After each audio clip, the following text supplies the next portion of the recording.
Yeah.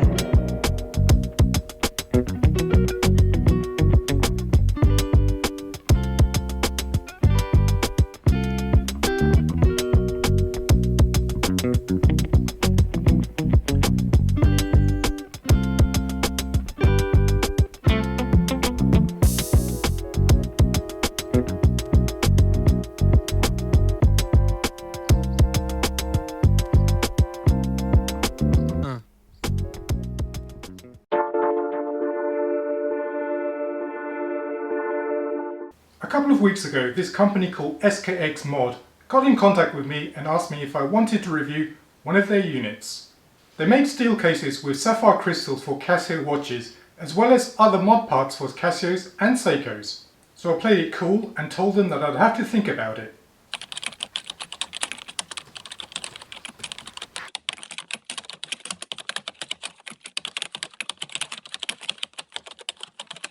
Eventually though, they were able to twist my arm, and here is a review of what arrived in the post. About a week after I agreed to do the review, the package arrived. SKXMod were kind enough to send me two kits, one in matte silver and one in matte black. I hadn't seen many reviews of the matte black version and I wanted to compare the two.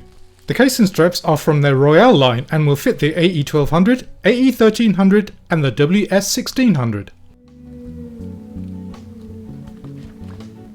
For clarity, they're not paying me for the review, but I do get to keep the units and any words and opinions expressed are my own.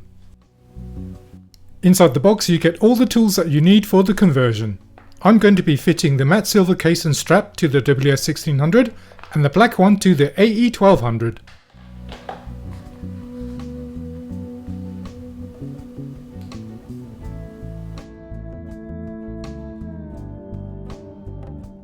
The tools that you get is a pair of plastic tweezers to be used for removing the module from the original watch, and 3 different types of screwdriver.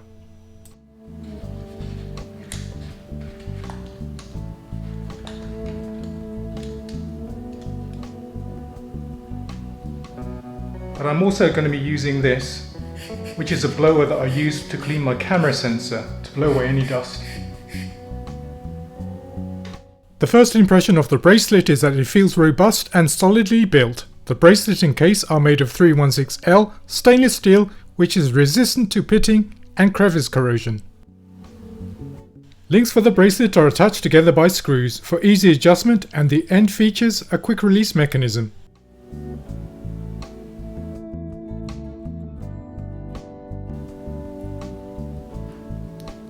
The clasp used is a single fold deployment clasp, which I'm already familiar with as the same clasp is on my Seiko Arctura.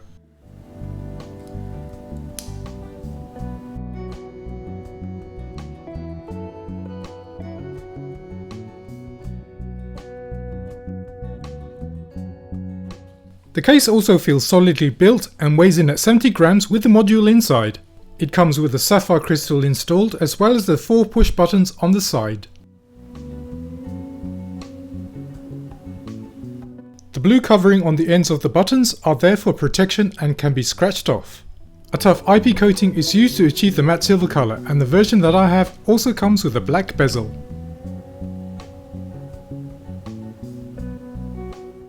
Other items in the box are a couple of gaskets, some screws and some spare spring bars.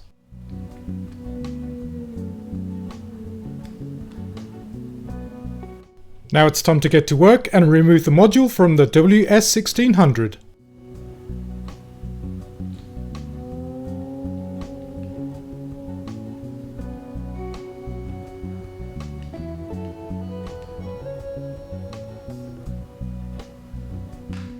Once removed, you need to keep the backplate from the original watch to be used on the new case, as one is not supplied in the box.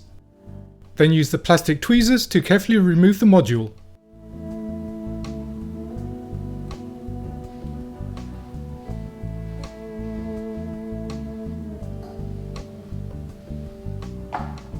You'll also need to remove the faceplate for use in the new case.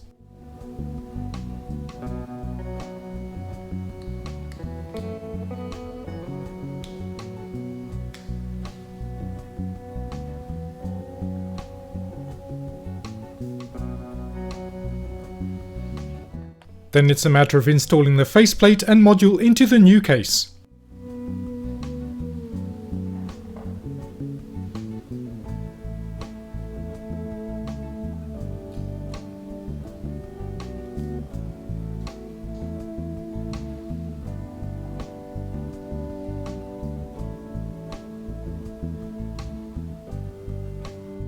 Ensure that the connectors on the module are in contact with the push buttons.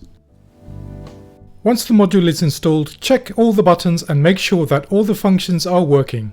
At this stage, the watch will not beep as the backplate has not yet been installed.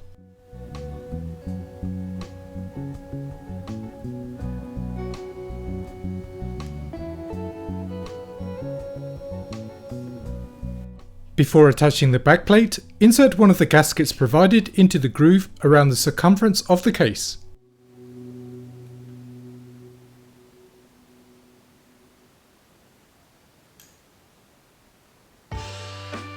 Then attach the backplate using the screws provided in the kit.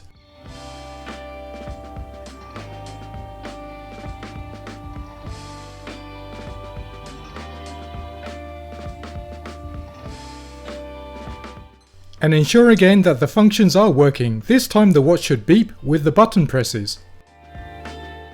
Attach the strap onto the case with the quick release spring bars, ensuring the correct orientation.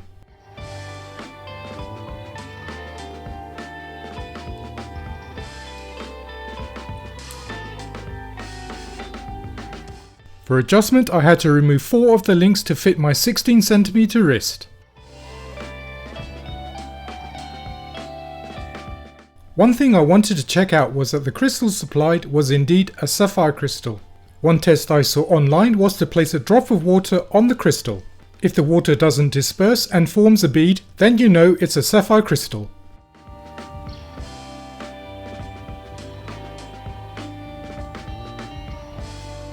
And indeed, the water does form a bead and doesn't disperse.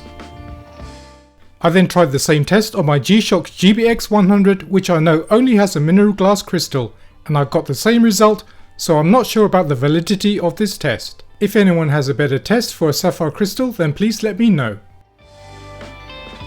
Sapphire crystals are supposed to be tougher than regular crystals, so I ran a knife across it to see if it would scratch.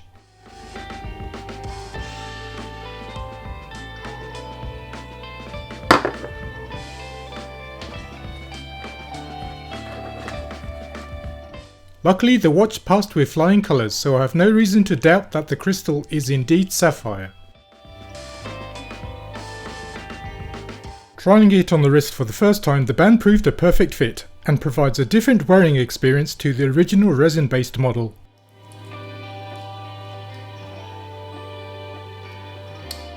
I like the extra weight that the watch provides and the reassuring click from the steel clasp.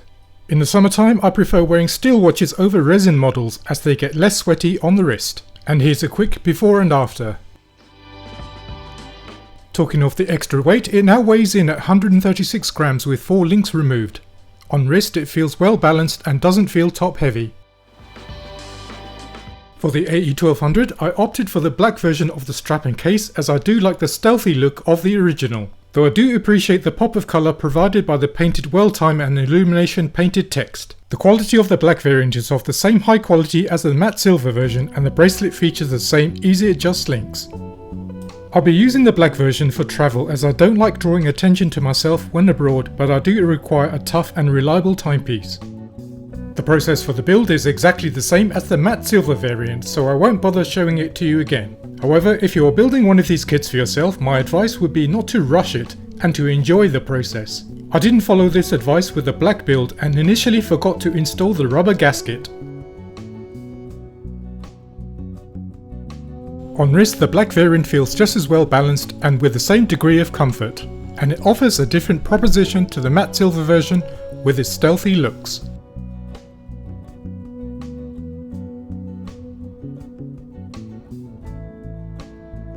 So let's summarize the SKXMod steel conversion kit by going through the pros and cons. For the pros, it's very well engineered. The fit and finish is excellent and the size is almost identical to the original. The scratch resistant sapphire crystal is super clear and remains smudge free all throughout the day. It adds toughness when compared to the original plastic case by having IP coating. And you also get individuality as you can customize it to your heart's content with a wide range of colors and finishes available. I'll leave a link to the SKXMod website in the description. For the cons, it can be a little bit fiddly to put together. You will need good eyesight and a steady hand, but it is quite straightforward. The cost of the kit is $139.77, and if you don't have a donor watch, you need to allow for another $30. As always, I appreciate you watching and commenting, and until next time, bye for now.